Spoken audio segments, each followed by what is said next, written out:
Listen closely. Because beauty is not always a blessing. Sometimes it is a death. Some people are born beautiful. Some people grow into beauty. And some people borrow beauty. If you believe every admired face is harmless, if you believe beauty cannot destroy lives, if you believe desire always ends in joy, then this story will make you think again. Before this tale ends, you will understand why some beauty attracts love, and some beauty attracts ruin. Now listen carefully. In the town of Ianf, there lived a girl named Laura. People did not say Laura was beautiful. They said beauty followed her. When Laura walked through the market, voices lowered. When she passed by the roadside, men forgot where they were going. Some stopped walking. Some turned back. Some followed, without knowing why. Children stared openly. Old women sighed deeply. And young girls clenched their teeth. One afternoon, Laura walked past a group of men sitting under a tree. One of them stood up suddenly. "Oh," he shouted. "Is this girl human at all?" Another laughed nervously. "My brother," he said, "if my wife looked like this, I would never leave the house." They laughed. Laura did not look at them. She had heard it all before. As she walked, two women whispered behind her. "That is her again," one said. "She walks like she owns the ground," another replied. If beauty was sense, the first woman added bitterly, she would be the wisest person alive. Laura heard them. She turned slightly and smiled. That evening, at home, Laura stood before her mirror. She touched her face slowly. Her eyes, her lips, her smooth skin. She smiled at her reflection.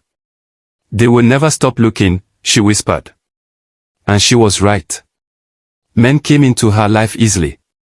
Too easily. There was Daniel, a married man, a businessman. The first day he visited her apartment, he could not sit properly. "I know this is wrong," he said, rubbing his palms together. "But when I see you, my mind leaves me." Laura crossed her legs calmly. "You are the one who came," she replied softly. Daniel swallowed. 2 months later, he paid for her rent. Then came Connor. Young, single, ambitious. "I want you to drive something beautiful," he said one night. The next morning, a car was parked downstairs. Connor smiled proudly. "For you," he said. Laura smiled back. Then there was Chief Raymond. Old, married, powerful. When people warned Laura about him, she laughed. "Old men know how to give better," she said. Chief Raymond gave her land. Land. The town began to talk. Men fought because of her. One slapped his friend in a bar. Another threatened divorce. A boyfriend left his girlfriend of 5 years. After one look at Laura, girls cried. Marriages shook. But Laura slept peacefully. Yet not everyone admired her.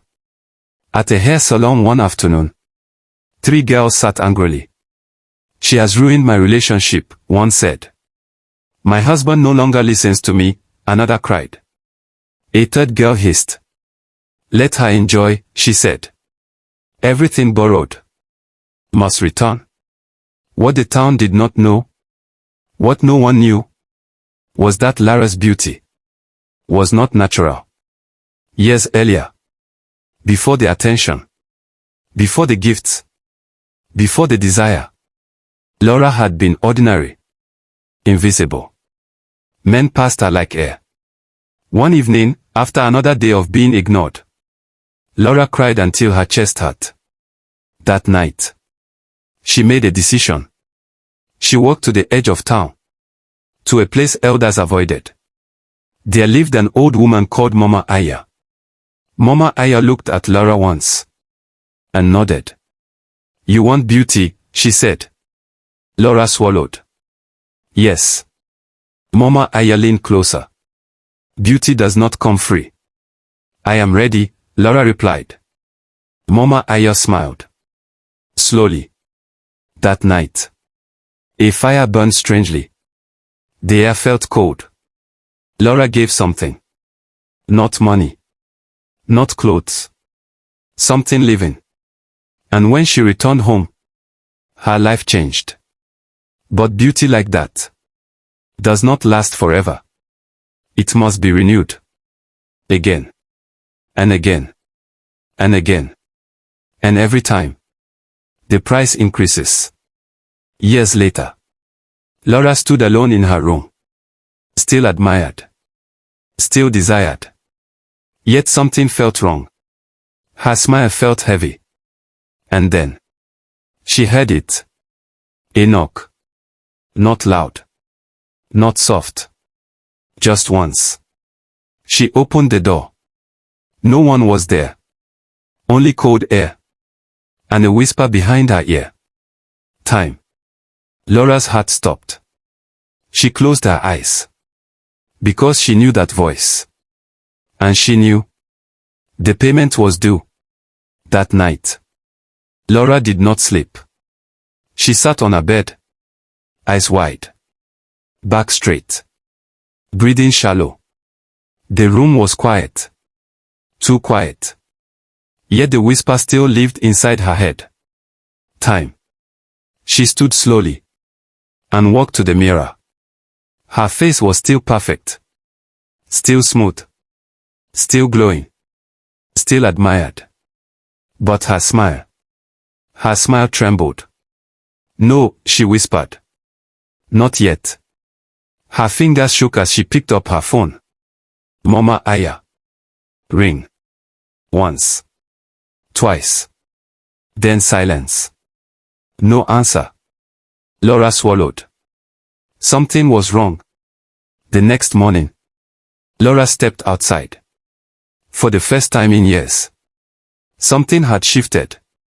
Men still looked at her. But the look had changed. Not hunger. Not desire. Confusion. One man frowned as she passed. Another looked away too quickly. A woman stared openly and whispered. Is it me? Or is she changing? Laura felt her chest tighten. She walked faster. That day, she dressed carefully. Her finest clothes. Her strongest perfume. Her most confident walk. She went out. At the cafe, she met Connor. He stared at her longer than usual. Not with excitement. With concern. Are you okay? He asked. Laura laughed softly. Why wouldn't I be? Connor hesitated. You just look tired. The word landed hard. Tired. No man had ever said that to her. Laura's smile stayed. But something cracked underneath. That evening, Daniel came. He did not smile. He did not touch her. He sat far away. My wife suspects, he said suddenly. Laura waved it off. They always do. Daniel shook his head slowly. This is different. He stood. I think we should stop this.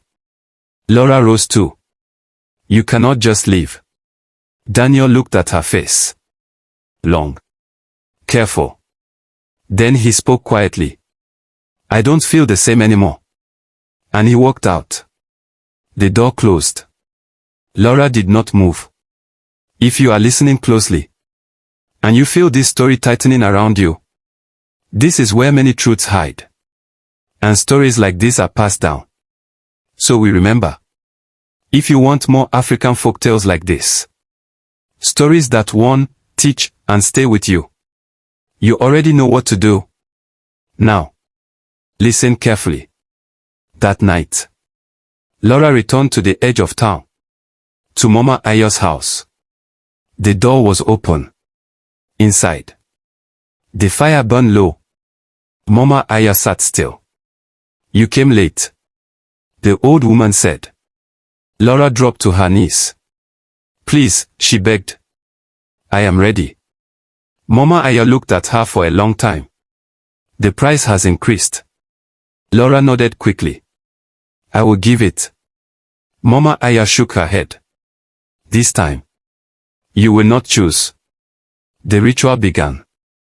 The fire burned red. The air grew thick.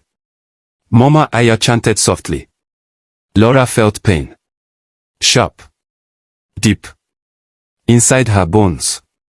She screamed. When it ended, Mama Aya whispered. This is the last. Laura staggered home. For a short while, her beauty returned. Stronger. Men chased her again. Money flowed. But something else followed her. Fear. Men began to fall sick. One lost his mind. Another lost his job. Chief Raymond collapsed during a meeting. People talked. She destroys men, they whispered. She is cursed. Doors began to close. One afternoon, Laura walked through the market. People stepped away. A woman spat on the ground. Spirit woman, she muttered. Children ran. Laura felt cold. Even under the sun. That night, Laura woke screaming. She ran to the mirror. Her face was still beautiful. But her eyes were empty. And behind her reflection, something moved. She turned. Nothing. But she knew. Men stopped coming. Phones stopped ringing. Money slowed. Connor blocked her number. Daniel refused to answer. Chief Raymond died quietly. The town whispered louder. Laura ran back to Mama Aya's house. The door was locked. She knocked. No answer. She screamed. Mama Aya. Silence. An old neighbor whispered. She is gone. Laura fell to the ground. Days passed. Her beauty began to fade. Not suddenly. Slowly. Wrinkles appeared. The glow dimmed. Men passed her. Like before. Invisible. One evening, Laura sat alone. Poor. Forgotten. She touched her face. And cried. All this. For this. And then. She heard it again. The whisper. Close. Cold. Payment. The night grew quiet. Too quiet. Laura sat alone in her room. Her back pressed against the wall.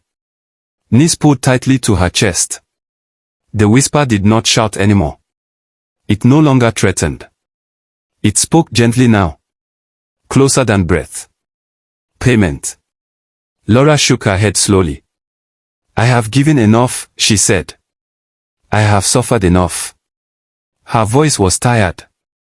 She stood. And faced the mirror. Her face was still beautiful. But only just. The glow was leaving. Like firewood at dawn. Like the last light before darkness. Her hands trembled. Please, she whispered. Leave me. The mirror answered. Not with words. A crack appeared. Thin. Silent. Straight down the middle. The next morning, Laura stepped outside. For the first time in her life. No one looked twice. Men passed her. Women passed her. Children passed her. She was not admired. Not judged. She was just another woman. Her chest tightened. This pain was new. Worse than insults. Worse than hatred. This was invisibility. Nothingness. She walked to the center of town. To the big tree. Where elders sat and judged matters of truth. She stood there quietly. People noticed. Whispers began to rise. Is that her? Is that Laura? What happened? An elder cleared his throat. Daughter, he said slowly. Why do you stand here? Laura swallowed. Then she spoke. Her voice shook. But it did not break. I have come to tell the truth. The crowd shifted. She breathed in deeply. My beauty was not natural, she said. I bought it. A sharp gasp moved through the people. She continued. I gave something precious. Again and again. To keep it. Men looked away. Women held their chests. I destroyed homes, she said. I broke hearts. I collected money. I enjoyed the praise. Tears slid down her face. And now, the death has come. Silence fell. Heavy. Unforgiving.